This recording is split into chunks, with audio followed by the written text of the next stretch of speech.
Donc, suite à mes premières fouilles à l'île de Pâques, on s'est retrouvé avec une quantité de questions tout à fait nouvelles.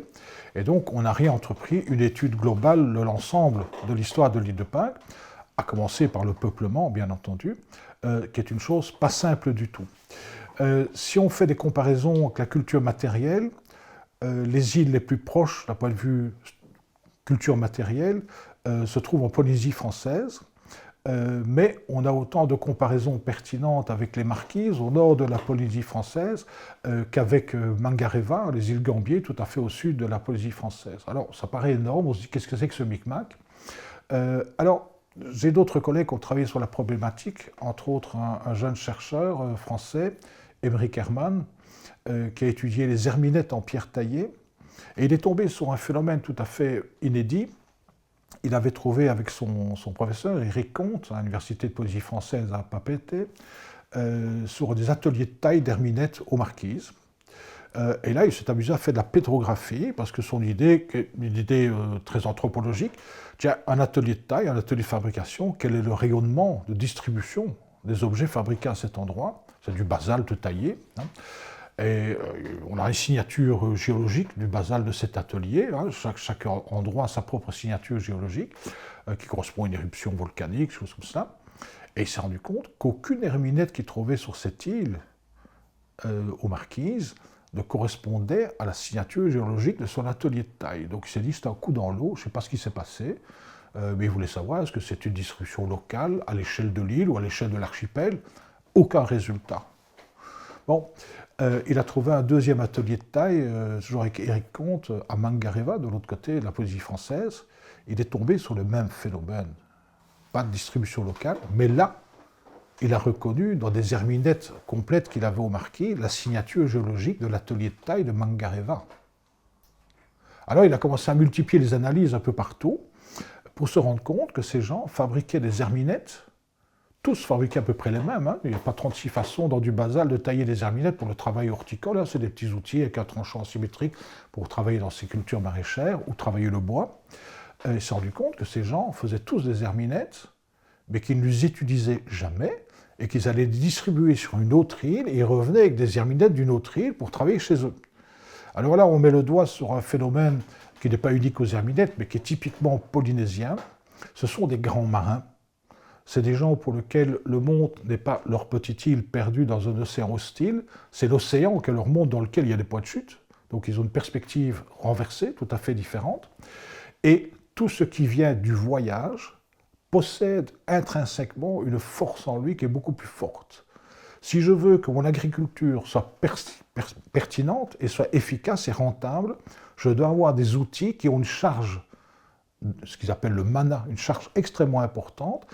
Et il n'y a que quelques façons d'obtenir cette charge, soit un artisanat sophistiqué, mais pour des herminettes, ça ne s'y prête pas trop, soit une possibilité de voyage et d'échange. L'échange, ça passe de main à main, augmente, parce qu'il y a tout le mana du voyage, de l'échange qui permet d'augmenter. Donc il a mis le doigt sur quelque chose d'étonnant, ce qui nous a mis, par rapport à l'origine, je reviens à l'origine de ces Pasquans ou des autres Polynésiens, c'est que tout d'abord, ces gens n'ont pas arrêté de voyager entre les îles, à toute époque. Et c'est des voyages fabuleux, parce qu'il a même retrouvé des signatures géologiques à Hawaï, qui est le seul domaine polynésien dans l'hémisphère nord. Alors, de Hawaï jusqu'aux Marquises, on a quand même plus de 3000 km, quoi. C'est très impressionnant. Donc, c'est des expéditions maritimes extrêmement impressionnantes, mais qui, somme toute, font tourner la machine économique, parce que pour faire des expéditions comme cela, il faut avoir du bois, il faut construire des bateaux, il faut de l'agriculture pour alimenter les bateaux, il faut recruter les marins. Donc, il y a tout tout le domaine économique et tout le domaine de structure sociale et tout qui se met en route pour organiser ce genre d'expédition, somme toute pour revenir avec la même herminette que celle qu'on avait fabriquée et qu'on a été exportée ailleurs. Mais ça a du sens puisque l'herminette est chargée d'une toute autre notion typiquement culturelle, qui n'est pas fonctionnelle mais qui est culturelle et qui pour eux devient fonctionnelle parce qu'elle va rentabiliser d'une toute autre manière tout le travail. Alors, quand on est dans un contexte comme ça, trouver une origine précise des passe-courants, c'est dans un micmac d'échanges. Et c'est normal qu'on voit des relations pour certains objets avec telle île, certains objets avec telle autre île. Manifestement, ces gens sont toujours restés en connexion avec eux. Donc ça, c'est pour la notion locale, l'origine extrêmement précise des passe-courants. De quelle autre île viennent-ils? Ils viennent d'un réseau de relations et on ne saura jamais peut-être exactement, sauf que peut-être un jour la génétique va nous y aider, mais on a des difficultés à choisir le point général. Maintenant, les Polynésiens eux-mêmes ont une histoire qu'on commence à bien connaître. C'est une population dont les ancêtres lointains ont commencé à quitter l'Asie du Sud-Est vers le 3e millénaire avant notre ère, qui sont d'abord tombés dans leurs premières expéditions maritimes sur des domaines occupés par d'autres humanités, entre autres les îles Salomon. Ils ont frôlé le nord de la Papouasie Nouvelle-Guinée, mais ils ont surtout tombé sur les îles Bismarck, les îles Salomon, etc. Et puis ils ont un peu plus d'audace, ils sont arrivés jusqu'aux îles Fidji, mais aussi en Nouvelle-Calédonie, qui étaient occupées également. Les îles Fidji, là, ils sont les premiers. Et ces ancêtres des Polynésiens, on les appelle les Lapita. Ils font encore de la poterie, de la céramique, décorée, avec une structure de décor très particulière qui ressemble au tatouage. On appelle ça d'ailleurs aujourd'hui des poteries tatouées. C'est les mêmes motifs. Et dès qu'ils ont trouvé les îles Fidji, il y a manifestement un arrêt qui a duré un peu plus d'un millénaire. Et c'est là vraiment que se forme l'identité moderne du monde polynésien. Et après ce millénaire, pour des raisons que nous ignorons encore, il y a un redépart vers des voyages. Mais alors là, ce sont vraiment des expéditions tout à fait organisées, puisque les plus vieux sites d'occupation qu'on trouve sur les différentes îles de Polynésie, on voit que dès le départ, dès les premières implantations, il y a les plantes et les animaux non originaires de cette île qui sont importés et qui sont de suite mis en place pour faire l'agriculture et l'élevage. C'est le chien, le cochon, le poulet, le taro, l'igname, la canne à sucre, la banane, etc. Et le cocotier aussi. Il n'y a pas de cocotier, il y a des palmiers sur ces îles, mais pas nécessairement des cocotiers. Et donc, ça veut dire que ces gens partaient sur leur bateau avec tous ces éléments pour les implanter sur la île. Donc, ils partaient avec animaux et plantes vivants. C'est très impressionnant. Donc, ça veut dire que ces gens ne savaient pas où se trouvaient les îles, mais partaient bien à la recherche d'une île, avec l'espoir d'en trouver une, et ils avaient tout ce qu'il fallait sur leur bateau pour s'implanter sur une île. Ça ne veut pas dire que ce sont des voyages uniques, mais en tout cas, ce sont des expéditions organisées. On peut casser tout à fait le mythe de marins qui se perdent dans l'océan et qui, au hasard, tombent sur une terre. C'est vraiment des voyages tout à fait conscients à la recherche d'une terre. Sinon, il n'y a pas de raison d'embarquer tout cela sur ces bateaux. Ils naviguaient sans instruments. Ça, c'est très impressionnant aussi. Aujourd'hui, on peut reconstituer, et ça a été fait d'ailleurs, surtout à Hawaï, toutes les techniques qu'ils avaient pour s'y retrouver sur cet océan. Ces gens n'ont pas une géographie de situation, ils ne gèrent pas une carte comme nous pouvons le faire, ils ne s'occupaient pas de savoir si c'était au nord, à l'est ou à l'ouest, des choses pareilles, mais ils savaient comment on y allait. C'est-à-dire qu'une fois qu'on fait le voyage, on mémorise son trajet, que ce soit les astres dans le ciel, que ce soit les migrations des thons, ils reconnaissent la forme des courants marins, ils voient aussi les trajets des oiseaux migrateurs, donc ils enregistrent absolument tout, et dès qu'une île est trouvée, elle est instantanément intégrée à un réseau. Et James Cook a eu une expérience tout à fait étonnante dans le dernier tiers du XVIIIe siècle, quand il est allé en Polynésie, lors de son premier voyage. Il avait été envoyé par l'Académie des sciences de Londres, la Royal Society, pour aller observer ce qu'on appelait le transit de Vénus, donc un alignement particulier là. Et les astronomes, à raison, avaient pensé que le phénomène serait beaucoup plus visible dans l'hémisphère sud. Donc il arrive à Tahiti, il s'installe à un endroit qui depuis lors s'appelle la Pointe de Vénus d'ailleurs. Il installe son petit observatoire, et puis un Polynésien, originaire de l'île de Raiatea, à quelques heures de bateau de Tahiti, qui était là à Tahiti, lui explique qu'il voudrait l'accompagner dans son voyage. pas très chaud, hein, James Cook. Surtout qu'il y avait un problème de communication, même si on commence à maîtriser quelques mots de polynésien et les polynésiens quelques mots d'anglais, un peu déformés, on parle petit nègre, mais on s'y retrouve plus ou moins. Et pour finir, Joseph Banks, qui était le mécène hein, de ce voyage et qui était présent, a fini par faire craquer James Cook. On va prendre ce type, on verra bien. Et alors, ce personnage, Tupaia, va commencer à dire à Cook, mais si tu vas par là, tu vas trouver une île, et si tu vas par là, tu vas trouver une île, et puis on va aller par là, il y a une autre île, je vais te faire trouver plein d'îles. Et Cook a dessiné la carte des îles que connaissait Tupaia. Il connaissait toutes les îles dans un rayon de 2000 km, mais sans instrument. Et il regardait la mer, il regardait le ciel, il regardait les oiseaux, il regardait les poissons et tout, et il dirigeait le bateau, et on va aller là, on va aller là, on va aller là. Donc ils avaient une connaissance étonnante de l'océan. Donc ce sont vraiment des grands marins. Alors globalement, ils sont originaires d'Asie du Sud-Est. Toutes les plantes et les animaux qu'ils ont cultivés ou transportés sont originaires d'Asie du Sud-Est. La génétique nous le confirme de façon définitive. Lentement en migration d'abord à travers ce qu'on appelle la Mélanésie, pour finir les îles Fidji. Les îles Fidji qui ont une particularité, c'est le polynésien qui arrive les premiers, et les mélanésiens viendront plus tard s'y implanter, alors que partout ailleurs les mélanésiens étaient avant. Et puis ils vont conquérir toute la partie centrale et orientale du Pacifique, avec leur capacité de marins, des grands catamarans, avec tous leurs moyens. Donc, l'origine des Pasquans n'est pas mystérieuse, mais on ne connaît pas du tout les détails. La seule chose qu'on commence à maîtriser, c'est la chronologie. C'est plus vieux qu'on ne le pensait. On a maintenant des traces déjà d'occupation au 8e siècle de notre ère. Ça a l'air récent, mais quand on sait le point de départ, c'est des îles Fidji, on parle des 2-3 derniers siècles avant notre ère. Donc en un millénaire, ces gens ont conquis à peu près tout le Pacifique. C'est assez impressionnant. Tahiti, par exemple, est sans doute touché vers 400 de notre ère. Et ce sont les trois extrémités du triangle polynésien. La Polynésie est comme un triangle dans le Pacifique. Hein, ça va de Hawaï au nord, l'île de Pâques à l'est et la Nouvelle-Zélande au sud-ouest. C'est les trois extrémités qui sont touchées en dernier. L'île de Pâques vers 800, Hawaï vers 1000 et la Nouvelle-Zélande, c'est très récent, c'est vers 1200 de notre ère seulement. Et ce sont toutes des terres qui n'avaient jamais été occupées par l'humanité. Donc ils sont les premiers à occuper tout ce monde. Donc voilà, ça c'est globalement le contexte dans lequel tout ça s'installe. Mais il faut savoir que dès qu'ils trouvent une île, ça ne s'installe pas dans un isolat. Les relations continuent entre ces îles. Donc savoir de quelle autre île le dernier voyage pour arriver à l'île de Pâques s'est organisé, nous ne le saurons sans doute jamais exactement. Encore que, avec la génétique, on pourrait peut-être arriver à des résultats, mais ça coûte cher, ça prend du temps, il faut trouver des squelettes dans un contexte, avec une chronologie maîtrisée, donc tout ça n'est pas simple. Mais c'est un espoir tout à fait réel qui est concevable. Mais globalement, on connaît le trajet qui va plutôt d'ouest en est et qui traverse tout ce Pacifique en gros millénaire. Hein, ces gens découvrent toutes les îles du Pacifique. Ça, c'est le premier point, dont je ne suis pas la partie pensante, là je récupère tous les travaux de mes collègues, je ne suis pas généticien, etc. Bon.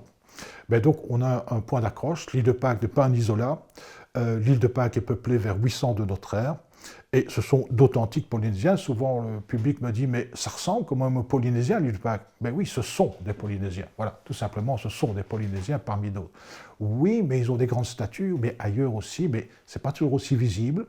L'île de Pâques a été déboisée, on voit très bien les monuments. Quand c'est dans la jungle, c'est beaucoup plus compliqué. Et puis, il y a eu des destructions. Hein. Aux îles Cook, par exemple, les statues étaient très grandes aussi, mais en bois. Mais les missionnaires de la London Missionary Society, qui sont des méthodistes, hein, ont brûlé tout ça, parce que c'est des effigies païennes, évidemment, et le bois, c'est facile à détruire. Donc, voilà, il y a des phénomènes comme cela. Il y a d'autres îles, on fait des représentations d'ancêtres aussi, mais plus modestes. Chacun a sa manière de faire, mais globalement, on a le même contexte. Oui, à l'île de Pâques, ils sont tombés sur le tuf, les statues se sont conservées. Donc, on est dans un contexte polynésien complet. On connaît en gros les grandes lignes des migrations et on maîtrise le cadre général chronologique de tout cela. Les détails, il faudra attendre, ils vont se raffiner avec le temps et les recherches qui vont être menées. Et je dois avouer que les derniers développements de la génétique commencent à accélérer le phénomène, mais voilà, on attendra pour avoir plus de détails. Mais le cadre général, maintenant, il est tout à fait bien fixé. Ça, c'était le premier problème pour l'île de Pâques. On a un contexte de migration, de colonisation et une économie strictement polynésienne, et ce sont des Polynésiens, et leur langue est polynésienne, etc., etc. Donc tout ça fonctionne assez bien. Maintenant, avec les découvertes que nous avons faites, se posaient d'autres questions. Traditionnellement, comme les autres Polynésiens, ils ont construit des monuments pour les ancêtres. Ce sont des sociétés pour les témoignages qui ont pu être recueillis au XIXe siècle avant qu'on détruise tout, par maladies importées, des choses comme cela. Ce sont des sociétés qui ont des panthéons inimaginables, des divinités de tout ordre, de tout genre, avec des généalogies entre les divinités, etc.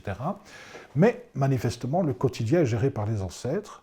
Et d'ailleurs, les divinités sont conçues comme vivant dans un ailleurs. On ne sait pas très bien où c'est. Et la seule relation qu'on ait avec les divinités, c'est les oiseaux migrateurs dont on ne sait pas très bien d'où ils viennent, mais qui reviennent chaque année, qui sont les messagers des dieux. Donc la symbolique de l'oiseau va être extrêmement importante, y compris à l'île de Pâques.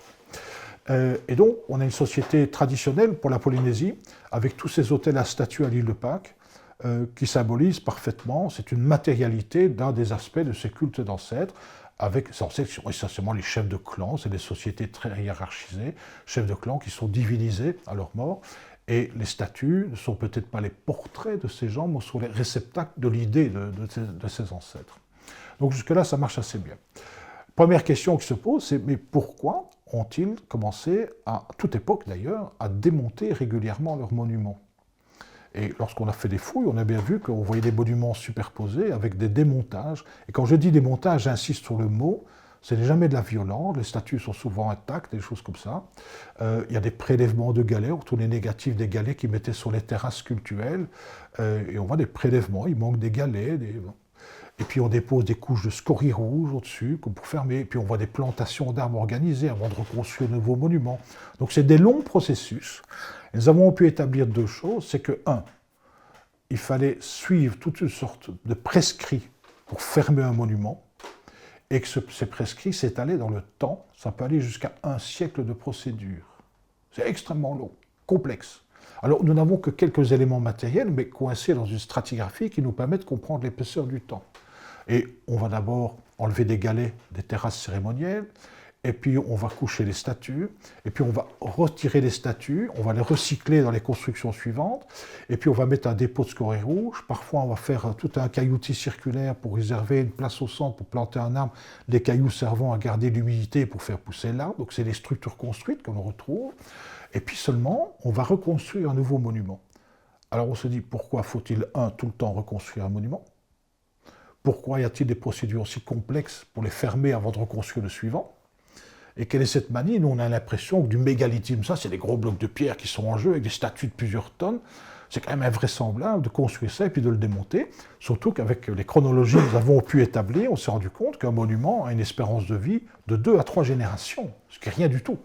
Et donc, c'est un travail d'ampleur pour démonter ça presque instantanément. Donc, ça pose question. Alors, je n'ai pas la solution pour cet aspect-là des choses, si ce n'est que c'est vraiment un travail volontaire, et c'est quelque chose qui se répète sur tous les sites. Donc, il y a une nécessité, et la solution qui est un peu vague pour le moment, qui n'est pas démontrée, c'est que dans sa société hiérarchisée, manifestement, la naissance ne suffit pas. Il faut aussi montrer ses capacités. Et les capacités, il y a plusieurs choses. C'est des expéditions maritimes pour aller faire des échanges, c'est une capacité économique. Mais il y a manifestement aussi une capacité de construction. Il faut savoir construire ce monument, il faut savoir renouveler les choses. Et donc, il y a une sorte de prestige. Et alors, on a souvent dit dans le monde anglo-saxon, c'était la compétition entre clans. Je crois surtout c'est la justification d'une structure sociale plutôt qu'une compétition au sens simple du terme. Bon, jusque-là, ça va plus ou moins. Et si on fait des comparaisons avec le reste de la Polynésie, on voit que c'est un phénomène généralisé. Les monuments sont en matériaux lourds. C'est du mégalithisme, des grands blocs de pierre qui sont parfois en jeu. Pas toujours, mais souvent des grands blocs.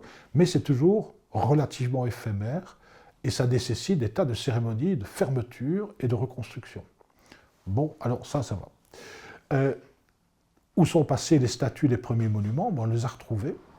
Et c'est bien la preuve qu'il y a quelque chose de volontaire dans tout cela. Dans chaque fois, dans les monuments supérieurs, on retrouve dans les murs de ces podiums et tout, des fragments des statues précédentes recyclées. Et donc on recycle les statues, et on a un témoignage assez précis à Tahiti où ils expliquent que quand on construit un nouveau monument, il faut prendre des éléments du précédent pour faire passer le sacré de l'un à l'autre. Et on construit des généalogies entre les monuments. Tout est généalogique en Polynésie, et les monuments ont eux-mêmes une généalogie. Il y a les monuments qui sont les fils ou les filles d'eux, etc.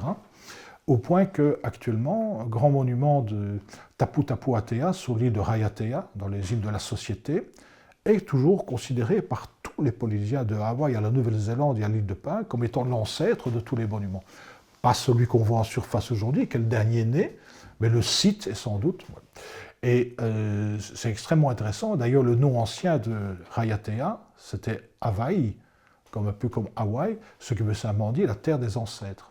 Quand les Polynésiens ont voulu redonner un île aux îles Sandwich, baptisées par Cook, ils ont pris, mais c'est la terre des ancêtres, on est à Hawaï ici. Donc voilà, il y a une logique dans tout cela.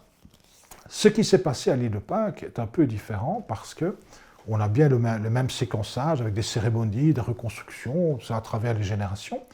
Et puis la dernière génération des monuments, il s'est passé autre chose. On a fait les mêmes procédures de fermeture, prélèvement de galets, dépôt de scories rouges, parfois plantation d'arbres.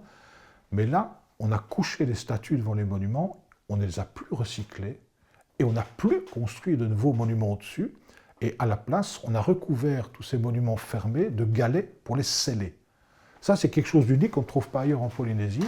Et c'est la toute dernière génération des monuments, ceux qui ont été bâtis jusqu'à la fin, le milieu du XVIIe siècle. À partir de là, on ne construit plus de nouveaux monuments. Et petit à petit, ça va prendre plus d'un siècle, ils vont tous les fermer, sans recycler les statues. Mais les statues sont authentiquement déposées, puisqu'on les retrouve intactes, couchées devant leurs monuments. Oui, il peut y avoir des fissures aujourd'hui qui sont dues à la pression du tuf, parce que couché, il résiste moins à son propre poids. Mais globalement, tous ces visages sont intacts, il n'y a pas de destruction, les podiums sont intacts, mais le tout est recouvert de galets. Et il y a une nouveauté aussi, c'est que tout à coup, on trouve des corps inhumés. Auparavant, ils étaient incinérés et les cendres étaient disposées en surface, sur ou autour des monuments à statues. Et là, tout à coup, on trouve, creusés dans les anciens monuments, des caveaux ou des fosses dans lesquelles on retrouve des tombes collectives, tombes secondaires, donc c'est des corps séchés ailleurs, puis on met les ossements dans tout cela. Et en fouillant tout cela, j'ai eu une sorte de petit déclic. Je me suis dit, en fait, les morts et les statues subissent le même sort. Tout à coup, on inhume tout le monde. Et il semble bien que l'inhumation, parce qu'on recouvre tout ça de galets, l'inhumation semble posséder une sorte de condamnation. On ne peut pas se séparer des ancêtres. C'est une très longue tradition. C'est des êtres efficaces qui ont une force, qui peuvent poser problème. On sait très bien dans le milieu anthropologique que les ancêtres, ce n'est pas des choses simples à manipuler. Ils peuvent être positifs, négatifs. Ils peuvent changer d'avis d'ailleurs, etc. On a l'impression qu'il y a une tentative de sceller leur capacité d'agir. On les couche au sol, face contre terre. On met les morts parfois en dessous des statues, dans des caveaux, et on scelle le tout. Et il y a un exemple fabuleux que j'ai pu fouiller sur un site, la houe Téniou, la houe du Cocotier, où on a trouvé une grande statue couchée parfaitement intacte. Et en fouillant autour de cette statue, on a trouvé un linteau en dessous de son épaule. C'était l'ouverture d'un caveau, et la statue servait de couvercle au caveau. Et puis le tout avait été recouvert de galets. Ce n'est pas des guerres, ce n'est pas des destructions, c'est clairement quelque chose de construit. Et donc il semble bien que tout à coup on a donné congé aux ancêtres, sans pouvoir les détruire, parce que c'est extrêmement dangereux sans doute, et on leur a donné congé en les rendant inefficaces, ils ne savent plus bouger, ils sont face contre terre, ils ne savent plus regarder, et les morts les rejoignent là en dessous, et on ferme le tout. Et au même moment, chose curieuse, et là on a une chronologie avérée aussi, on construit des géants inimaginables dans le volcan qui servait jusque-là de carrière. Et ces géants, on les enferme immédiatement dans des grandes fosses, ils sont enfermés aux 2/3, certains dépassent les 10 mètres de hauteur. C'est intransportable parce que c'est du tuf, même avec nos technologies modernes, mais du tuf couché, comme ça il va se fissurer sur lui-même, etc. C'est un matériau très fragile. Il faudrait vraiment les emballer dans des caisses, etc. Ce serait une technologie assez compliquée. Mais ces nouvelles statues qui sont enfermées dans des fosses sont extrêmement grands, donc intransportables. On ne leur fait plus des creux pour mettre des incrustations, pour leur donner le regard, mais on fait un simple biseau sur lequel on ne sait plus mettre d'incrustation, donc elles sont immobiles dans des fosses, elles sont aveugles. Et puis surtout, la plupart des statues de Pâques avaient une coiffe en scorie rouge, c'est le chignon. Les cheveux sont extrêmement importants chez les Polynésiens, c'est là qu'il y a la force vitale. Et là, on leur fait, même si elles sont géantes, des têtes tout à fait étroites et on ne sait plus déposer le chignon. Donc elles n'ont plus la force vitale, elles ne voient plus, elles ne bougent plus, mais on honore les ancêtres en quelque sorte parce qu'on leur fait des géants inimaginables. Mais ça devient une communauté propre à toute l'île. C'est fini de tous les petits monuments dispersés en fonction des territoires des différents clans. On casse tout cela. Alors c'est vraiment un processus très long, qui a pris plus d'un siècle, mais on voit qu'il y a un changement de stratégie dans cette société. Et la seule chose qu'on ait eu comme témoignage avec les premiers missionnaires dans les années 1860, c'est que les habitants de l'île de Pâques à cette époque-là, donc on est largement dans le 19e siècle, hein, se réunissaient une fois par an au pied d'un des grands volcans de l'île, qui est la pointe sud-ouest de l'île, le volcan Ranokau. Et de là, tout le monde montait sur le bord, les lèvres de ce volcan, entre le cratère occupé par un lac et l'océan. Ce missionnaire n'a pas pu monter là au-dessus, on lui a interdit d'y aller. Et quelques jours plus tard, ils sont redescendus extrêmement excités. Et ils avaient désigné ce qu'ils appelaient l'homme-oiseau, qui était le représentant d'une des divinités de leur énorme panthéon d'un dieu créateur. Donc il semble bien qu'ils soient passés des ancêtres vers les dieux. Et là, il faudra expliquer quelle est la raison. Mais il y a un avantage que tous les anthropologues connaissent. Les sociétés ancêtres sont fragmentaires, les sociétés avec des dieux sont beaucoup plus unitaires parce que les dieux transcendent les lignages et peuvent imposer leurs lois à tous. Et là se pose une nouvelle question, que s'est-il passé à l'île de Pâques? En tout cas, il y a un changement de stratégie religieuse, donc économique et culturelle qui s'est mis en place.